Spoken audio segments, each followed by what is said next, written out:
trenches. Ask a nigga what he benching. Triple digits, nigga, don't forget to mention. Whole hard in the trenches. Ask a nigga what he benching. Triple digits, nigga, don't forget to mention. Don't forget I got memories, dead stain the whole room if I let them bleed. Shit was dark, I let this little light of mine. Alright, let's get it. Where's the Skype, Jones? Yeah, man. Bachelor party weekend, bruh. It was crazy because Friday we were supposed to head out too, but luckily my boy, he's a coach too, like the bachelor or the groom. I think that's the word, the groom. And he's a coach too at a high school. So he was like after his game, he really just want to kick it with the coaches for the night. So I'm like, hey, you ain't gotta tell me twice, bro. You want to kick it with the coaches? Cool. Keep my money in my pockets. Don't worry about getting hungover on the Friday night. I can turn up for you on Saturday, and everything's gonna be good, bro. For sure. There we go. That's how you do it. How many you been in any weddings, bro? I've been in 3 weddings. I've never been a best man, but I've been a groomsman in 3 different weddings. So they were all they all stressful. I mean, that's how I look at it. But even though, like I always say, I dread the part about getting ready to be the groomsman and all of the stuff that comes with it. But once you get me there, I have a blast. Like once I'm in there, we have the reception and all, like I always have fun. So weddings are cool for that. It's just the dreading part, you know. Yeah. Now, what's your now you did say it was stressful, so I will ask you your experience in terms of financial responsibilities. Like how were you handling that? Knowing that, well, I would ask you. I think I told you like my timeline. I got like 5 weddings within the past year, so I guess that's just the experience that I've never experienced before and don't ever want to experience again. But I guess I will ask you like, how was your financial things? But it may have not even been that close together. You're talking about your 3 weddings that you were in. It wasn't that close, was it? Yes, so that's the thing. They were like yours. I'd be devastated, especially about 20s. I was like, oh shit, like man, I ain't banking like this. You know what I mean? But even when I did them, they were all. I mean, yeah, the financial thing was always something. You just had to do it. You're like, all right, this my man's. He getting married or whatever. I guess I could drop this $150 to $200 on this suit and then gift and whatever else. So great. When I tell you, I'm not lying. I looked at my bank account this morning, my bills bank account on my mama, bro. I never seen it that low. Like ever since I started that, I was like, holy shit. I was like, holy shit, bro. Thank God I get paid on Tuesday, but bro, I ain't gonna lie to you. My heart dropped for a second because I was like, where did this money go? But then I looked at it, I was like, it makes all the sense in the world, bro. Yep. It is what it is. Okay. Welcome back to another episode of Trap or Die Podcast. Appreciate everybody who's tuning in live and that will be joining us. The administrative items. Twitch, follow if you are not following. If you're watching this, so you can contribute to the chat, be a part of the conversation each and every time we are streaming. And then obviously showing your level of support for us. YouTube, if you're watching this on YouTube, like, subscribe. Make sure you are subscribed so you don't miss any episode, any clip. You can always be a part of the content that's going on over there. And then obviously the podcast, subscribe, rate, review, all that good stuff. Speaking of podcast, we had this opportunity, Dre, on Tuesday, to check in with our good man, Lake. Lake has something going that I really believe in, man. And I'm happy for him. And I'm willing to invest into this as well. But he had something going for him. And we had that opportunity to stop by. Stop Smacking, which is an incredible name, by the way. Stop Smacking on Tuesday, just to kick it with him, bro, and talk some Washington football. So for those who are hip to Lake Lewis, be on the lookout for the most recent episode. It should be dropping today, if not tomorrow, with everything going on over there. So Dre, how was that experience on Tuesday, man? For me, it was something. I'm gonna let you go first, but how was that experience? No, it was great, man. I mean, I knew once you told me that it was gonna be a rooftop type of deal. I said, we're gonna have fun. And I said Tuesday on that, we're gonna have fun. And then the location, right there in the heart of the city, as I like to call it, right there by 7th Street, Howard University. It was just a good experience, a good vibe. And it's funny because Lake kept on apologizing to us. He was like, "Hey man, I'm not holding y'all up or anything." I was like, "Lake, we up here drinking, we eating good. You know what I'm saying? We having a good ass time. Like, you know what I'm saying? That's why it was even cooler, that the fact that we got to stay after and chop it up and have more drinks and just kick it until, we was already just bow out for the night. But I did pay for it dearly the next day. So. Oh, so you was in. Hey, Brad, when I tell you, Brad, I woke up and my head was fucking spinning, Brad. I know what it was though. It was, I capped off the night with a Henny and Coke. I knew it when I ordered the joint. I was like, Maul, don't do it. Maul, don't do it. Maul, don't do it. Hey, what do you want? Henny in general. Can I get a Henny and Coke, please? It was a wrap after that, bro. It was a wrap. But you said Henny and Coke in general? For me, not the Henny. Yeah, I mean, no, just Henny in general. Like, I mean, when you went for that, I was a little shocked because I thought you did bourbon with us earlier. I did. I wasn't sure, but I did. Yeah, so I was like, damn, Jamal going to end the night with Hennessy. That's crazy. Because when I went up to get my last little drink of the night, I said, all right, let me go ahead and get a double shot of Crown. And that joint came up to $33. So yeah, this shit better be worth it. And then she came back, it was like halfway full in a wine glass. So I said, all right, this will cap me off for the night. But that did me in right there. I gotta go back. I gotta go back. But so look, to cap this off, man, the food was good. The vibes were amazing, man. We met some good people. Some people. But we did have a roach that was. Oh my! Two of them. Just kept bothering. Two of them on the rooftop, but we ain't gonna talk about that because they gonna find them by the next time we out there. Because that's not about to be our last time. Lakers good peoples, but them roaches, yeah, we gotta go to war with them for sure. Yeah, but, I mean, we ain't no, it's the truth of this. Just to be clear, it wasn't the restaurant. The roaches weren't in the restaurant. I'm glad you said yes. Outside. I don't want anyone to get the wrong idea. This was outside where the restaurant isn't even situated. So don't let that discourage you. The restaurant was great and we'll definitely be back. I'm glad you clarified that because I was about to move on to the next thing. Yes, the restaurant is fine. No roaches at Stop Smacking. Okay, no roaches. Yes, so come through, show Lake some love, man. He does this podcast every Tuesday. Rooftop of Stop Smacking, man. It's an amazing experience.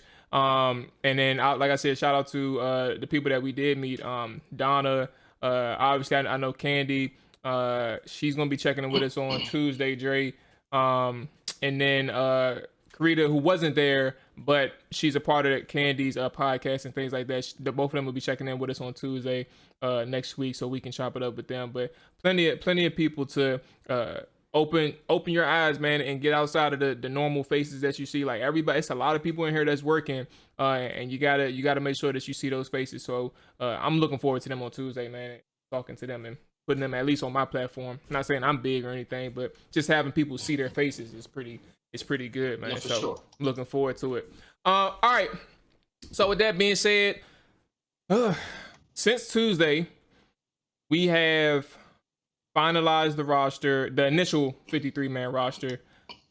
We set the practice squad. I believe 15 of 16 players on the practice squad.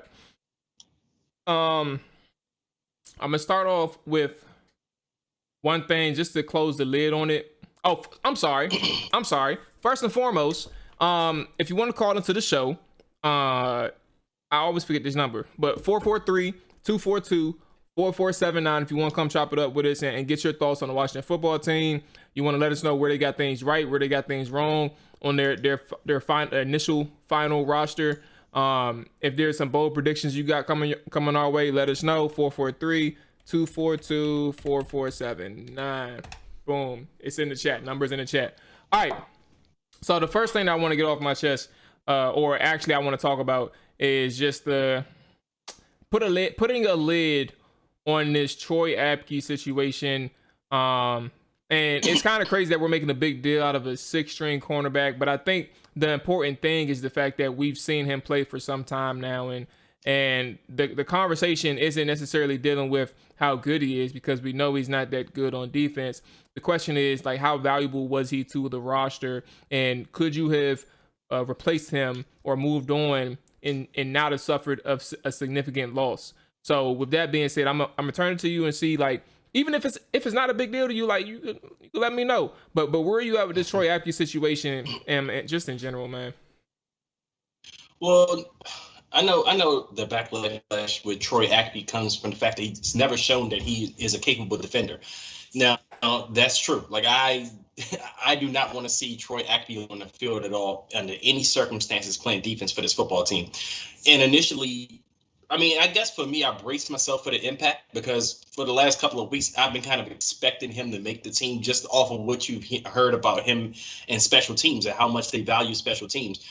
And so when I seen the news that he was going to make the team, I wasn't shocked, and it didn't bother me in that sense because I just knew what it was for. And I just kind of look at it the same way I look at it as DeAndre Carter. He's on the team. He's on this team for one specific role only. He's the seventh wide receiver, but you probably rarely ever see him on the field actually playing receiver because his role is to be the return man. Same thing with the long snapper. The long snapper has a position on the roster every year because he's just doing one role only. He's not going out there to block. He's not playing tight end. He's not playing center or anything. He's going out there just to snap the ball long, and that's a special teams position. Same thing with Troy Apke. He's specifically there to play a gunner, and I hope we never have to see him on defense, and that's why I think you kept 6 cornerbacks, so you won't have to have Troy Apke out there in certain situations. The only thing that kind of surprised me, as I mentioned the other day, was Darryl Roberts on the team over Jimmy Moreland, because I know that was the big deal with fans that Jimmy Moreland wasn't on the team, and a lot of them kind of pitted it as a Jimmy Moreland versus Troy Apke thing, and I don't think that was it. I think it was more of a Darryl Roberts versus Jimmy Moreland thing. Now, like I said, that surprised me because I don't know much about Darryl Roberts. I didn't hear his name in camp that much this offseason like we did in Torrey McTyer. So that's something to watch for with fans this year going forward, and I know fans are going to be keeping tabs on that. Absolutely. What's going on, Life? Hey, let me know what you think about the roster, man. The roster situation for Washington. Did you have any moves that surprised you? Anything that stood out to you? Anything that you disagreed or you heavily agreed with? Anything like that? Let me know. Talk to us. Dre, I agree. Darryl Roberts kind of confused me, man. And it's not like I have anything negative to say about Darryl Roberts. Like, even when we signed him, I thought he was a solid signing, consistent in the sense that he will be good depth. I also didn't anticipate Jimmy Moreland taking the plunge or perceived plunge that he did. Not only did he not make the team, he got cut, and he also cleared the waivers, which was an indication, not necessarily that he was bad or anything, but if you let the fans tell it, he wasn't making it through waivers. And he made it through waivers, unclaimed, ended up going to IR. From what I understand, this IR situation with Jimmy Moreland, Washington put him on IR. Like, he's not going to be on there for long. It'll eventually be like an injury settlement or something like that, and he'll be free to sign elsewhere. And that's from my understanding of the situation. But back to Darryl Roberts, literally no news, good or bad, on Darryl, and you just wonder, like, why? I really don't know. Like, why Darryl over Jimmy, a guy who has shown enough things over the past couple years. Even last year, he's shown some things where he was a solid or dependable slot corner. I'm not gonna say he was something fantastic or anything, but he was a dependable slot corner, and he was impressive in that sense. So I'm trying to figure out where things went wrong. I will say one thing that stood out to me, and we kind of saw it too, like in the last preseason game Jimmy Moreland was playing. But then on top of that, it was something I just really didn't appreciate. And it's small, and it probably has very little to do with him being cut. But that interception that he almost had, I think it was the Bengals game, where he just ran over to the sideline and batted the ball down versus going for the pick six. And it stuck out to me because it's like, I've rarely seen that. And because we were seemingly in control of the game, you kind of like just shrug it off, and it's preseason. But I wonder how much that could have affected the coach's opinion on him. Like, maybe he took it lightly or something. I don't know. It's just a thought, and it stood out to me. I'm not gonna make something out of make a mountain out of a molehill, whatever that phrase is, but it stood out to me, man. But back to Darryl, I don't know anything about him in terms of how he's been on Washington. The coverage has been always on Benjamin St. Juste. Torrey McTyer, and William Jackson, who I want to transition to now. I get your point with Troy. I feel like, matter of fact, this will help me. Ryan Fowler on Twitter, it's something I've been saying, but he kind of summarized it up in a precise manner. Troy Apke is not Matthew Slater, Andre Roberts, or Lorenzo Alexander. Fifth most special teams tackles in the league in 2019 is nice, but I'm not sure Washington is good enough on the back end to keep guys as a special teams quote unquote ace. And that's kind of where I'm at with it. We always knew Troy Apke would make the team mainly because of special teams. We always said that. And even we were still surprised that he made the team, which is the crazy part. But how good is he where you can really value that one special teams player over the depth part in terms of improving your defense and your offense? Like, just in general, like if somebody was on offense and he was in the same situation as Short, like how good is that one special teams player where he can really be more valuable than a guy who can come in and back up or spot fill for a person that's playing a lot of snaps for you. You can't put Troy Apke in on defense. You can't do it. He literally somebody has to be hurt in order to put him in. You can't put him in on the sub because somebody's tired. You can't do it. So it's like, I don't know how they're valuing it, but clearly from their actions, it shows that they really value special teams, Jay. No, and I agree 100%. In that aspect, that this team does value special teams. It's the reason why I looked at this roster back in May right after the draft, when we drafted Cheeseman, the long snapper. I said, okay, because to me, that draft pick there, and I say it over and over and over again, that showed that they are very interested in special teams. Like they value special. Ethan Albright from. I can't tell you what we found Nick Sundberg. They just seemed to pop up on the roster one day and they were just a fixture for you. You didn't draft these guys. There was no big free agency announcement when we signed these guys. So when you drafted Cameron Cheeseman, it was like, okay, they are serious about special teams. And that's when I went and looked at our transactions since the end of the season last year. And I saw something that kind of went over my head. And that's where I saw DeAndre Carter signed as a kick returner, punt returner for the Washington football team. I said, okay, after they drafted that long time, I said, he's going to make the team. I said, that guy's probably going to be a lock to make this team because they signed a returner, which means that they probably want this guy to take over full-time as a returner. And what do you have? He's here as a seventh wide receiver. And a lot of people said you're not supposed to keep 7 wide receivers. That's what you heard before the cut downs went down. And I was the one saying, I think they may keep 7 wide receivers. Then you got a bunch of people, oh, you can't keep 7 wide receivers because Antonio Gibson and McKissick play receiver too. So why would you keep 7 wide receivers?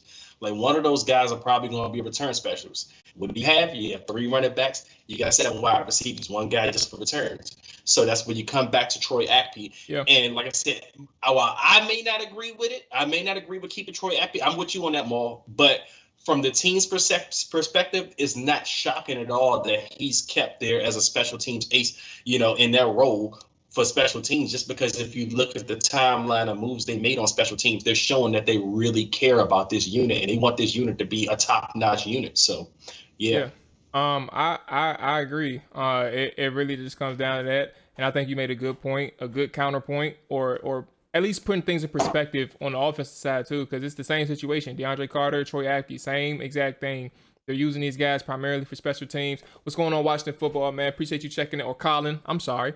I said Colin Clint, my bad.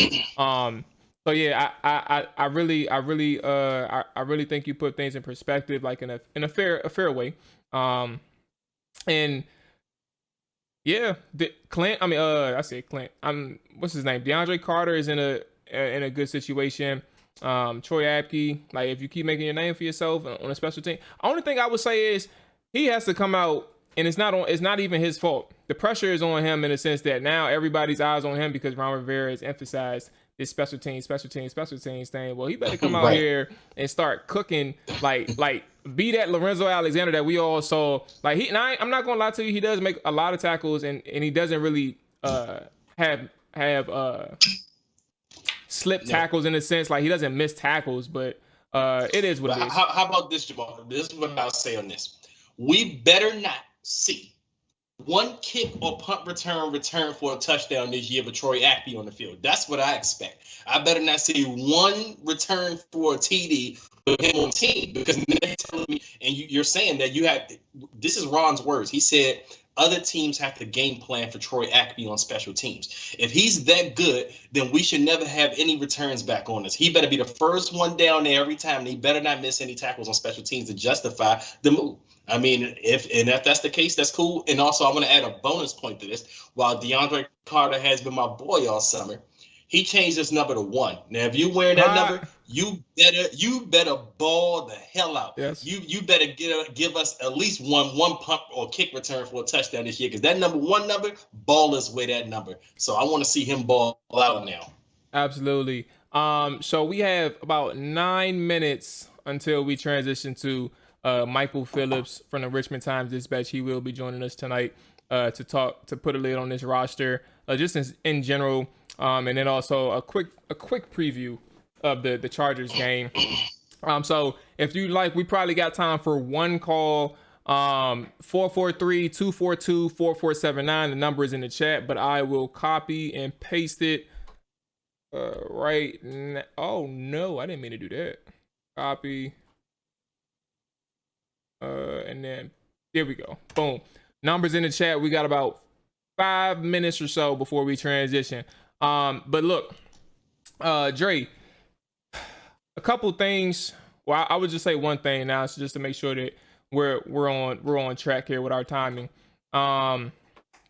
Anything that surprised you over these past couple of days? Outside, we talked about Jimmy already. Anything else that surprised you? And secondly, if nothing else that surprised you, what's going on with this Cam thing now? The reason why I bring this up, there's been talk on social media and in these group chats. There's a lot of people who try to make that argument that Cam needs to be here, but also not only that Cam needs to be here, Cam is better than the 2 backups, and he's more of a winner than Fitz is. I'm gonna just lay it to you like that, and then let you take over the conversation. But to answer the first part of the question, the only mild surprise, like I wasn't surprised at too many cuts, like every cut, even the Jimmy Moreland one, I wasn't too surprised, just because I knew of the other things happening. But Peyton Barber, him getting cut kind of shocked me. I'm not even gonna lie, and that's because while we have been calling for it, we've been saying, yeah, we can go 3 running backs. We had this discussion before. But I wasn't sure the team felt that way. I felt like the team felt like they liked Peyton Barber. He's a guy that could count on for 1 or 2 yards, and they need that veteran presence. And it actually went in the opposite direction. So that shocked me. That was probably the biggest shocker for me as cuts, just because I thought the team really liked the dude. As far as your question on Cam Newton, I'm sick of it. Like it's been 2 off seasons. It's 2 off seasons now, and Ron. This will be the 3rd time in 2 off seasons that Ron will have the chance to sign him, and it doesn't look like we have any interest in doing so whatsoever. I mean, I've heard the same thing even last year, that they weren't interested in Cam Newton, but everyone just keeps trying to play connected dots with this situation. And then for those that think that Cam Newton is an upgrade on this roster, I'm not so sure that at this point. I mean, I remember watching a New England game. I think it was against the Ravens last year, Monday night, Sunday night football, one of them, and Belichick couldn't even call pass plays over 10 yards for Cam in that game, because I don't know if he had an issue with his shoulder or something, but he couldn't call pass plays over 10 yards. And I actually compared Cam Newton right now to what Donovan McNabb was when we got him back in 2010. So while people are sitting there calling for, Ron and them sitting back, they need to get him, you'll be the same people blaming the organization again for going after an over-the-hill quarterback like Cam Newton out of his prime, just like you all did when they got Donovan McNabb in 2010, because that's what I think Cam is right now. He's a shell of himself. His legs aren't what they used to be, and he's never been one of the best passers. He just, he had that supreme athleticism. So I would say, hell no. I wouldn't do it. I mean, like I said, to me, I don't think you're getting better at the position. At best, it's probably a lateral move if you were to go get Cam. Here's the thing that annoys me. Why in God's green earth would any smart coach, let me move, there we go. Any smart coach say, you know what? Let me go ahead. I don't care what happened in May, June, or July with Ryan Fitzpatrick. Let me go ahead and put Cam Newton on this team and start him over Fitzpatrick, regardless of the work that Fitzpatrick done in the offseason.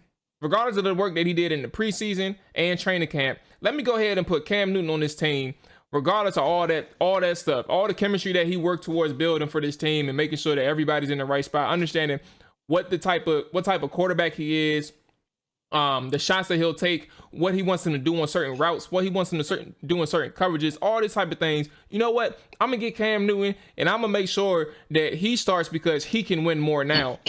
The guy is, like you said, a supreme athletic talent. He's an athletic freak and he won't ever lose that part. And even the first couple weeks of the season last year, before he got COVID, that's literally when it happened. Before he got COVID, he was a dog and he was a threat as a passer as well. I give him that respect. I don't take that away from him. However, when Cam got COVID, nothing looked the same in terms of him as a passer. I'm not contributing it to COVID. I'm just saying nothing looked the same when he came back. He was terrible. 8 touchdowns, 10 interceptions. Like that was the final look of your that was the final thing that you saw from Cam Newton in that situation. So with that being said, bruh, I'm not necessarily looking forward to bringing Cam in here. We don't need to bring Cam in here. It'll mess up the chemistry. It will alter it. The only thing you'll get out of that guaranteed is a top 3 running game. You'll be one of the best rush offenses in the NFL, guaranteed. It doesn't matter what you do because Cam Newton is that good. And Scott Turner will know how to use Cam Newton in that regard. But when you need him to throw, is he going to do that for you? I would bet no. Man. And honestly, Jamal, I don't think that Scott Turner and them will view Cam as a fit for their offense and what they want to do right now.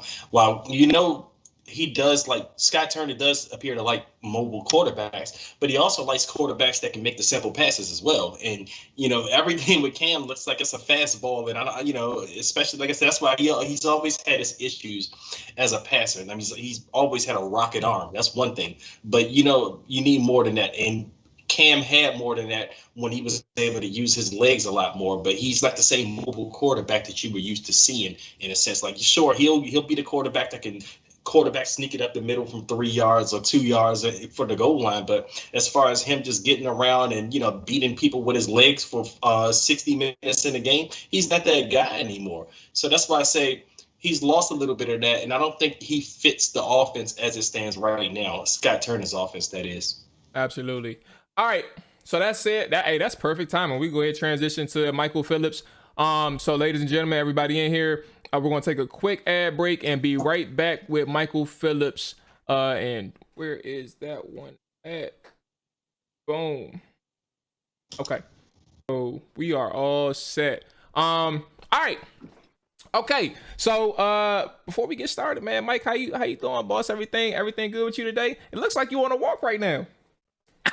No, I got stuck on 95 coming back from practice today, so I'm at Wawa right now, refueling, getting my dinner on.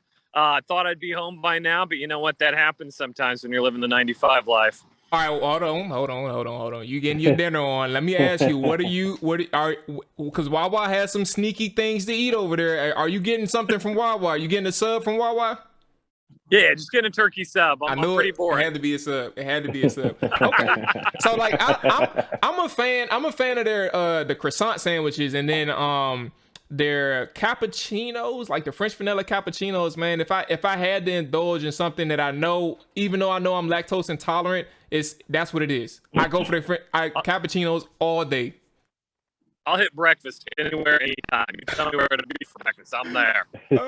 Absolutely. Okay. All right. So, ladies and gentlemen, joining us tonight, we do have Michael Phillips, who, as he tell it, is just trying to keep sports fun at the Richmond Times-Dispatch. He's covered the Washington football team for as long as I can remember. I ain't gonna lie to you, Mike. I've known of you for at least 5 years. So you can correct me if you've been around longer than that. Yeah, 8. RG3 and I came in together, so actually 9. It'll be 10 next year. Yeah, okay. 9 when we kick off.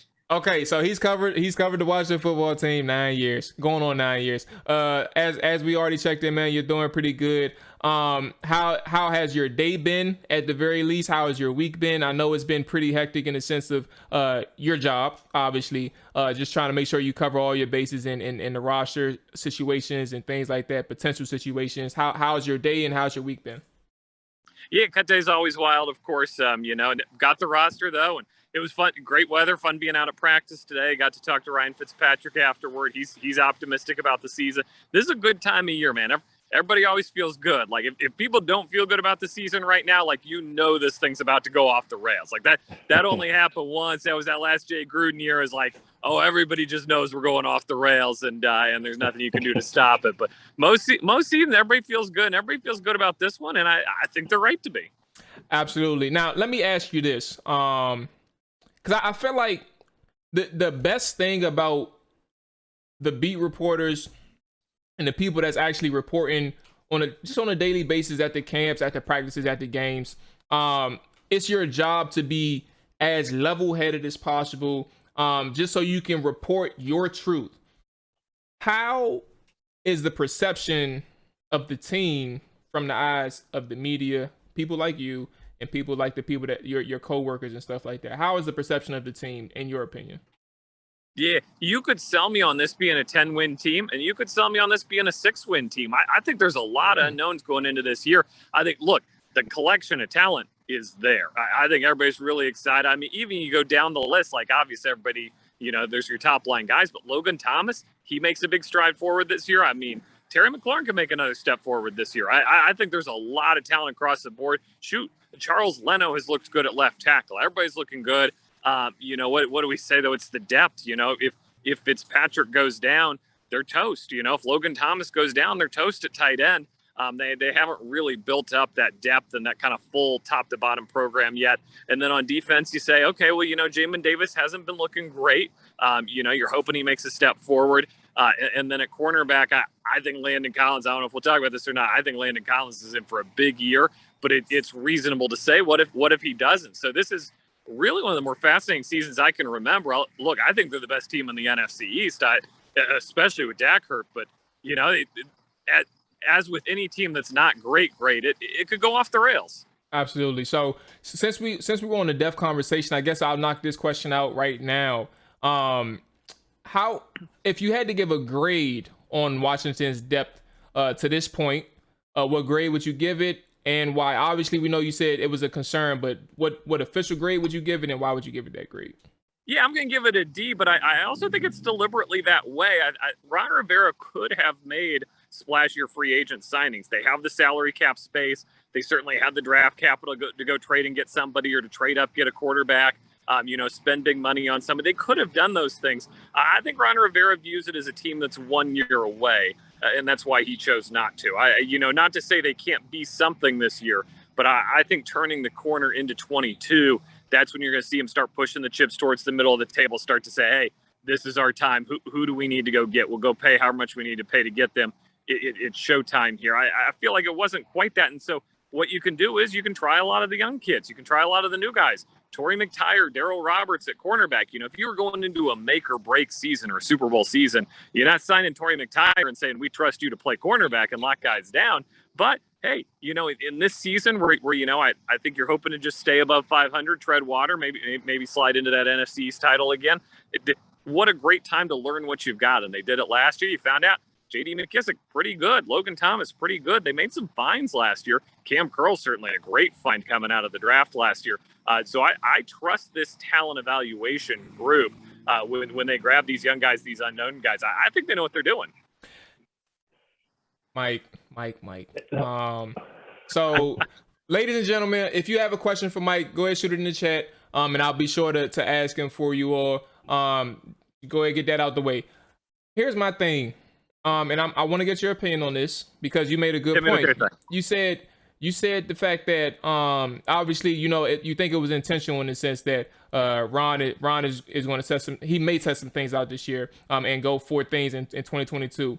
My question is, and this kind of stems from a quarterback situation as well.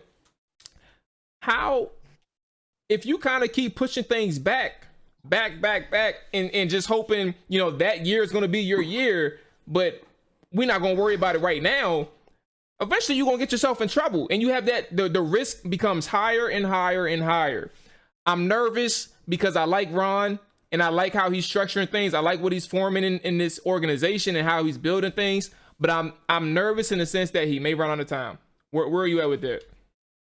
Well, I think things would have to really go badly this year for him to not go into next year still having full control, full support. I think the fan base is behind him. I agree with you. I like him. I think most people like him and think he's doing the right thing. I think even if they go 7-10 this year, that's explainable. It's a really tough schedule. Yes. I mean, you look at this. You got Jamin Davis, first round pick at the most important position on defense, calling the plays. He's going up against Brady, Mahomes, Rodgers. He's going up against Josh Allen, man. Like, you just don't do that as a rookie in the NFL. So I think even if they go 7-10 this year, I don't see anybody say, Ron's out of time. Got to move on from him. I think it'd be a pretty understandable 7-10.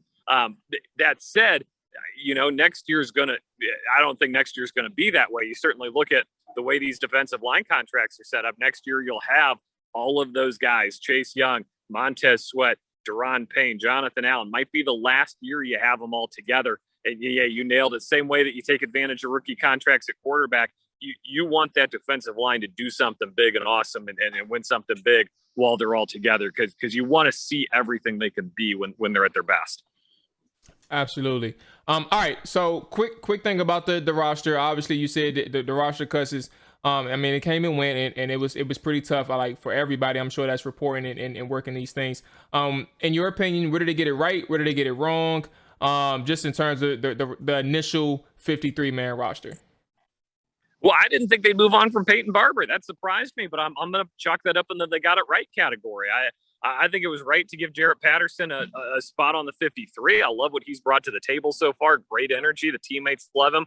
I think it's right to, give J.D. McKissick a little bit more. I think he proved last year he can handle that. And we all know Antonio Gibson will be a great down-to-down guy. Now, Peyton Barber's on the practice squad. He'll be there if you need him in a tough spot. But that one caught me off guard a little bit. Dax Milne at wide receiver. That's I didn't the see one Dax Milne happen. Yeah, I thought Antonio Gandy Golden was more or less a shoo-in for that last spot with Dax Milne being so young. But hey, props to the coaching staff for saying, you know what, this is our guy. Even though he's young, we're going to work with him. We're going to build with him. And look, he's had some very nice practices so far. And keeping DeAndre Carter as a punt returner, I'm excited for that. I don't know that I would give up a whole roster spot for a punt returner these days, but they did, and I think it's going to be really fun to see what he's capable of. They haven't had a real punt returner guy, in a long time. Absolutely. I think the last one was probably if it wasn't Santana Moss, it was Brandon Banks. If it was, it was one of those two. It's been a minute. Last one who had a touchdown was Jamison Crowder, but Jamison Crowder was not. That was 1 year at 2016. Yep. After that, it went downhill for him. Okay. Yep. All right. So Mike, this is why I like this question right here. The one thing that I've come across since seeing your work is that regardless of if you're right or wrong, you're firm in your opinion, and then also you bring up facts or logical reasoning for why this opinion exists. Back in June, I believe, you caused a bit of chaos over watching football Twitter with that one opinion of yours. Starting the correct quarterback order should be Heineke, then Fitzpatrick. First things first, if you want to explain what that was about, the floor is yours. But also, now that you've seen training camp and preseason take place, where are you at currently today? I think I'm still there. Look, Taylor Heineke is probably nothing, but he could be something. We saw something there in that playoff game, and it was fun. He's a fragile little dude, and he's probably going to get hurt next time he goes out there. Like, let's just level that's what it is. But if he finds a way to stay healthy, he finds a way to stay out there, I don't think there's any reason to say he couldn't be an NFL starting quarterback. Now, the issue is if you go with Fitzpatrick, I think it's a 17-game commitment to Fitzpatrick. I don't think they're going to back off of him for anything less than injury or just really sucking out there. Like, I think he'd have to be pretty bad to get pulled. So you're going to get to the end of the season, you're going to say, well, we still don't know what Taylor Heineke is. We still like him. He's still hanging around, but we didn't learn that about him. So I would learn it quickly. And look, what I would tell Fitzpatrick is, here's a dude who gets hurt every time he plays professional football. Be ready to go. You're probably coming in week 2. Like, you're probably getting 16 weeks instead of 17. But if you catch that lightning in a bottle, that's worth burning whatever bridges you need to burn to get there. You know what? I agree. I just feel like if we want to win a little bit now, have a sense of security in terms of certain and knowing what you get, and knowing that Fitzpatrick don't get hurt.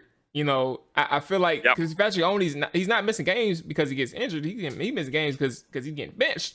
So I feel like I agree with you. I just don't know. I don't know. I'm torn because you make a good argument. And I always felt that way since reading it. It's like the right thing should be Heineke, but Fitzpatrick is the certain thing right now, and I guess that's where they're going with things. Okay, and it's nothing against Fitzpatrick. I like Fitzpatrick. He's gonna be fun. I think that's why people took things the wrong way, because the article was nothing about Fitzpatrick. It was more so the fact that if you have this belief about Heineke, you need to go ahead and give that a shot before you do anything else. Make sure that there's something there, because if there's something there, see you later. See you later, Fitz. That's it.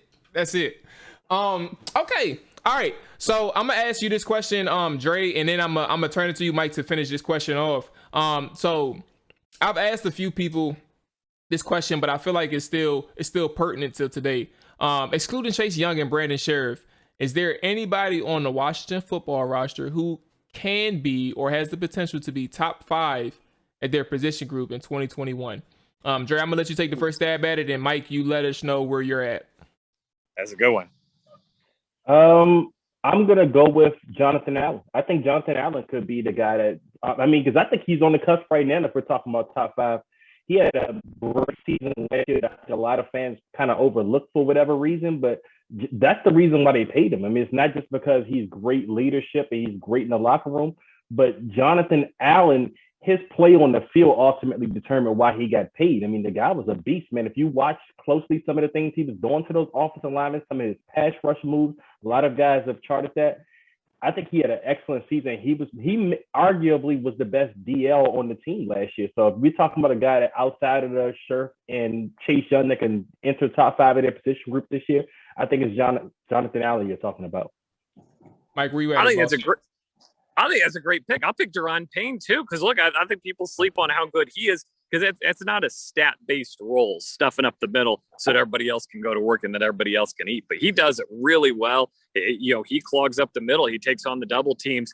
He creates that success for everybody else. I think if I'm picking a guy on the line, it's Allen. But I'd pick Payne too without hesitation. I think those are two guys that can really get the job done. I know this sounds crazy. I think Landon Collins might be that guy. Okay. I agree. He's been that guy. He's been that guy before. We have seen on tape him being a top 5 NFL player, and then he's stunk the last few years. He hasn't lived up to that hype. If he can find it again, if he can reclaim it, that's tough to do. But if he can find it, he's capable of it, and that's something. Hey, Mike, I'm gonna tell you this right now. When I saw him from the deep thirds of the field, crash, sprinting, and this is the Bengals game, sprinting to make a play at the line of scrimmage from the deep safety, the single high safety, bro. I was sold that he was back. I was sold. And that's all you really need to see. Yes, that's all you need to see. You're doing that in the preseason game, but also your intensity and physicality is there in that moment. I have a feeling that he's out here to make a point, and he's trying to prove to us that all that linebacker talk, all that you need to change your position, it gotta go. He's here. What you about to say, Drake? Jamal, I wanted to comment on that.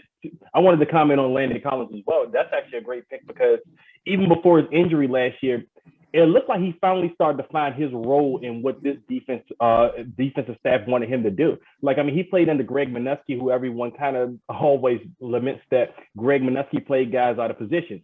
So that's all we got to see of Landon before he played for this staff.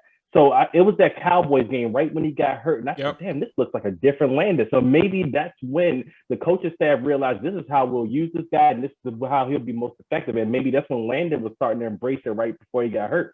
So now you're starting to see this year, this is the Landon you were supposed to get when he signed the big contract.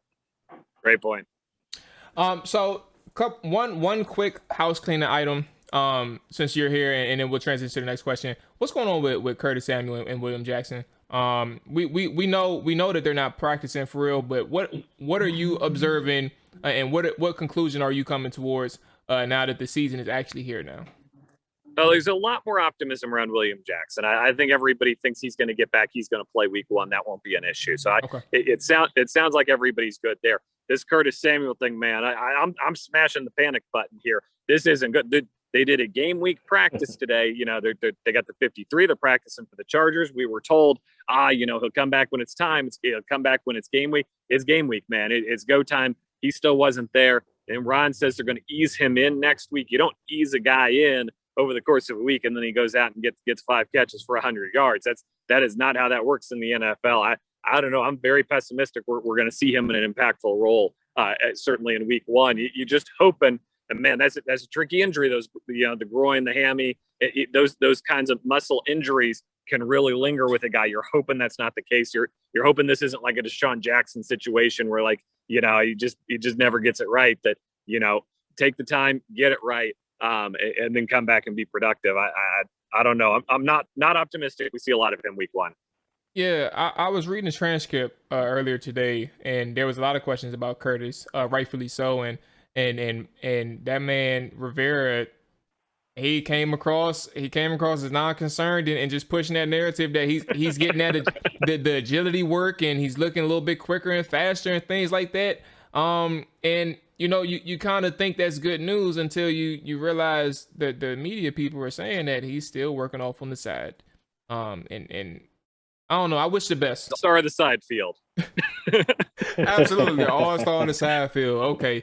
All right. So, now that we got out that way, we got another question, another tough one. We know what the schedule looking like. We know where the offense is coming from.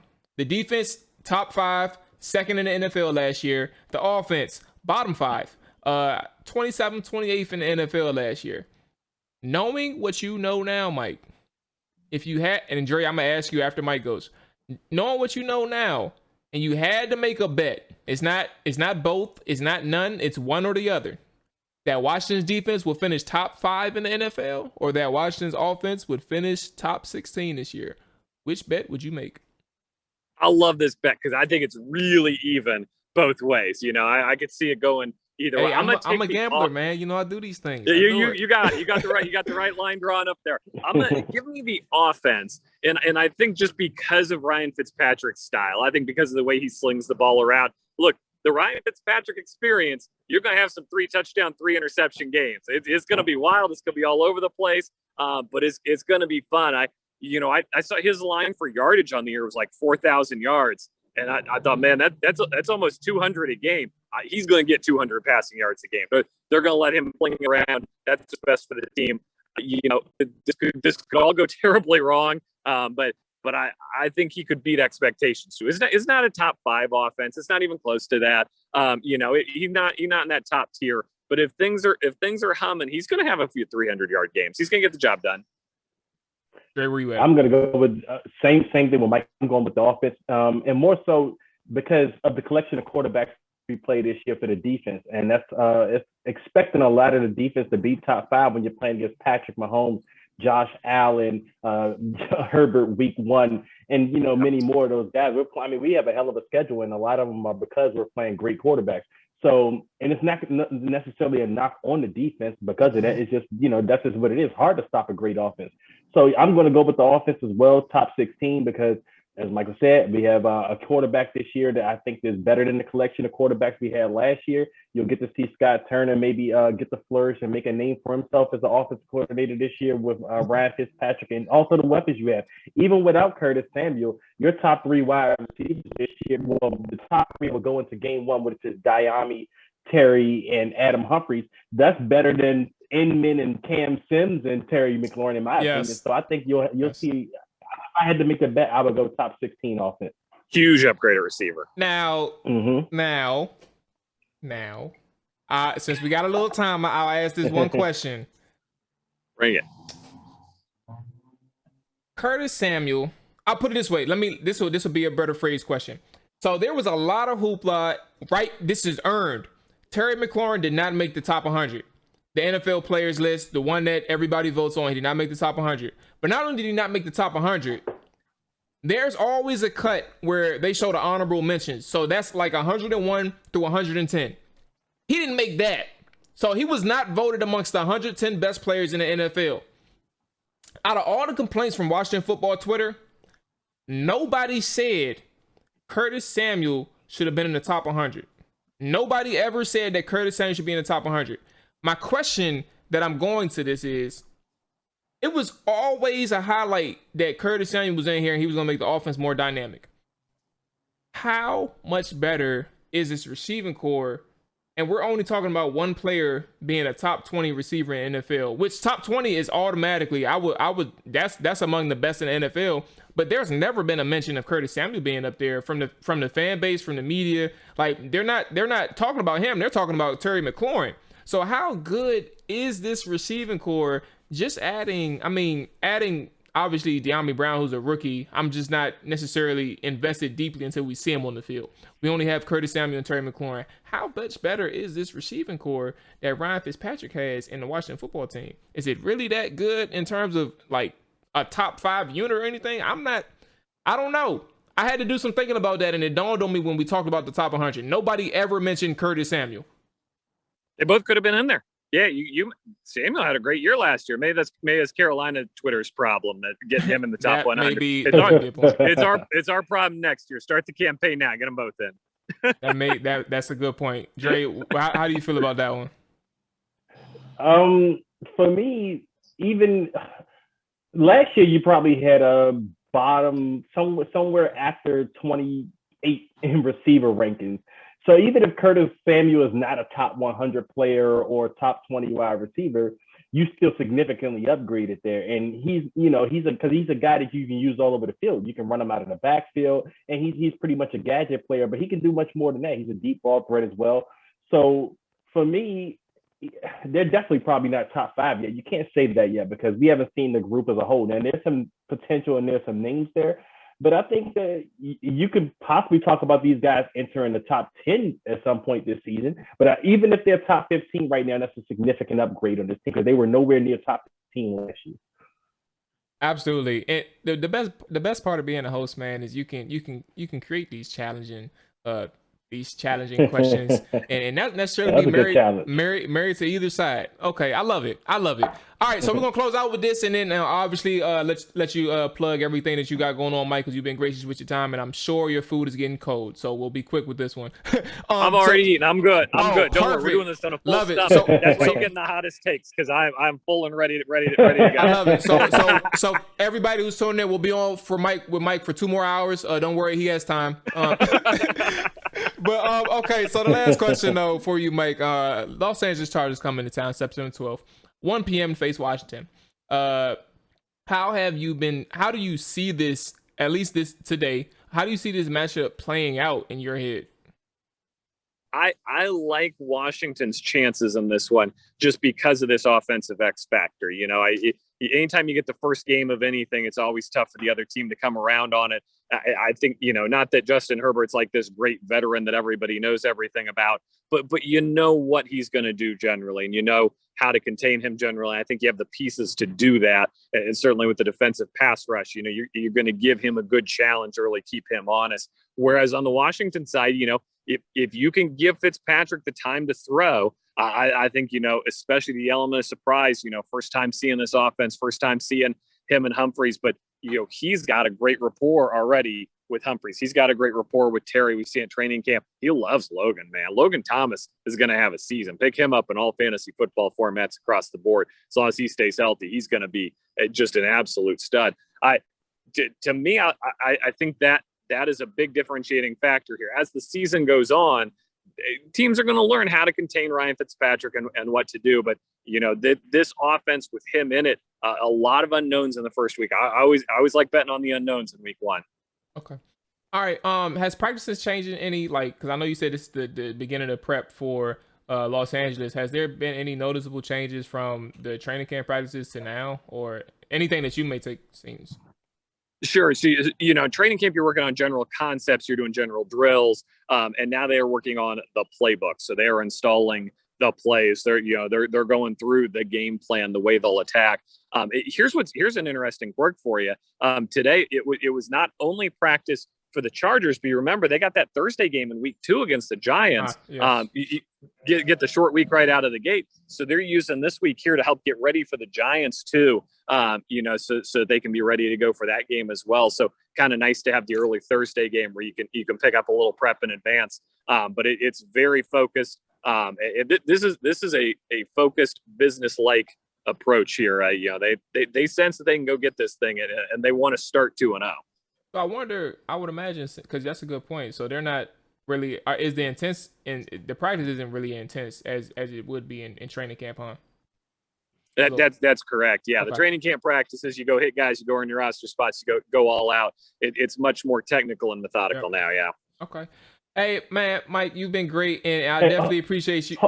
Yep. Jamal, can I ask Mike one thing before we go? Bring it. Mike, something that the fans were clamoring about today. I don't know if you would know anything about it, but Ron made a comment that he's going to give you all something to write about later in terms of, I don't know if he was talking about the practice squad or what, but did you make anything of that? Did you take anything from that comment?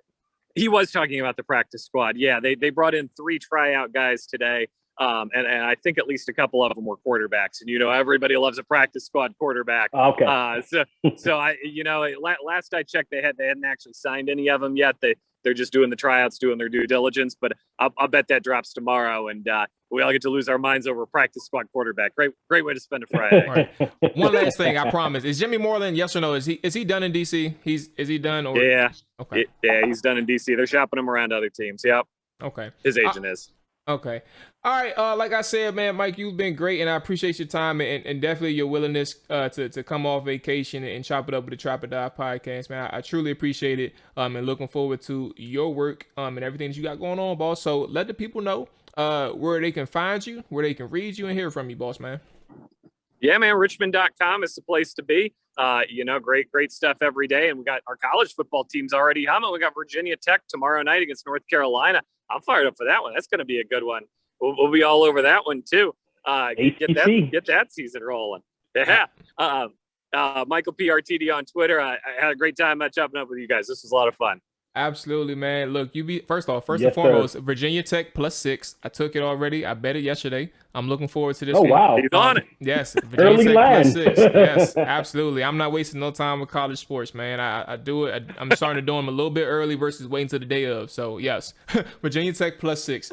All right. So yeah, Mike. Definitely. It was, like I said, it was fun. I'm definitely following you and making sure that I pay attention to everything that you got going on, boss man. You be safe, drive home safe, all that good stuff, man. And looking forward to your work. All right. Take care, guys. All right, man. Peace. Take care. All right. So, ladies and gentlemen, that was Michael Phillips. I don't know why I'm talking like that, but it is what it is. That was Michael Phillips, man. He was good people's. Really good, man. Now I'm not gonna lie to you, Dre. Before we get up out of here, the one thing I didn't expect from him was him saying that he thought the depth was a D. I would have thought like C+-ish. I was like, there's no way you could say B+ or higher, but he said D. And I'm not gonna lie to you, I understand it. I'm gonna leave it at that. I understand it. I don't know. Like the linebacker thing is a question mark. We know that behind the starting defensive ends, you got improving guys. Defensive tackle was deep. I give him credit in that regard. And tight end, you got unproven guys there too. I don't know. It's kind of crazy. It's kind of crazy. Yep. Go ahead. No, I was going to say, I mean, I get it too. And it's subjective in a sense of whether you can go C or whether you want to go D. I don't think you can go higher than a C when it comes to depth because the collection of our depth or lack thereof is unknown. Especially like if you look at a lot of our positions, most of our position groups, we're kind of strong at the top. Like you feel like you got good guys, good starters. But then you look after those starters, like, damn, you hope those guys don't get hurt. And like I said, specifically, you think about defensive end, you think about, we don't know about quarterback yet. But even running back is kind of an unknown. I mean, Jared Patterson, he looked good in preseason, but we don't know. Tight end, that depth looks sketchy. Linebacker, we already know how that is. So I can see where you can go with that. Absolutely. Absolutely. All right. So that wraps it up for this episode of the Trap or Die podcast. Again, like, subscribe wherever you're at. Follow. If you're on Twitch, man, we appreciate all the support. Things have been going well for us, and we're going to keep going. Obviously, season just started, so we ain't stopping no time soon. But yeah, everything's going good. Update for next week. We will be back on Tuesday. Monday is a wedding, like I just talked about. It was a bachelor party weekend. So the wedding is going to be Labor Day. Yeah, Memorial Day is not. That's in May. Whatever. I'm tripping. But yeah, Monday is the wedding. So I won't be around, and even if I did get home in time to stream, I'll probably be drunk. So it doesn't matter. We'll be back Tuesday with Candy and Karita. And then Wednesday as well, all 32, previewing the Tampa Bay game and the Dallas game, the opener. And then Thursday, we're back previewing the Chargers and Washington. It's going to be great, man. Football is here. I love it. I love it. Yes, I will, Amani, keep streaming for sure. Already appreciate you checking in. And what's going on, T? I am not going to get, just a reminder, I'm not going to do my vaccinations on my dog myself. I can't do it. I feel like I will screw everything up and she'd be crying. So I'm going to keep going to the vet, by the way. With that being said, appreciate everybody for watching. Appreciate everybody tuning in. We will be back on Monday. Y'all be blessed. All that good stuff. Peace. Whole hard in the trenches. Ask a nigga what he benching. Triple digits, nigga. Don't forget to mention. Whole hard in the trenches. Ask a nigga.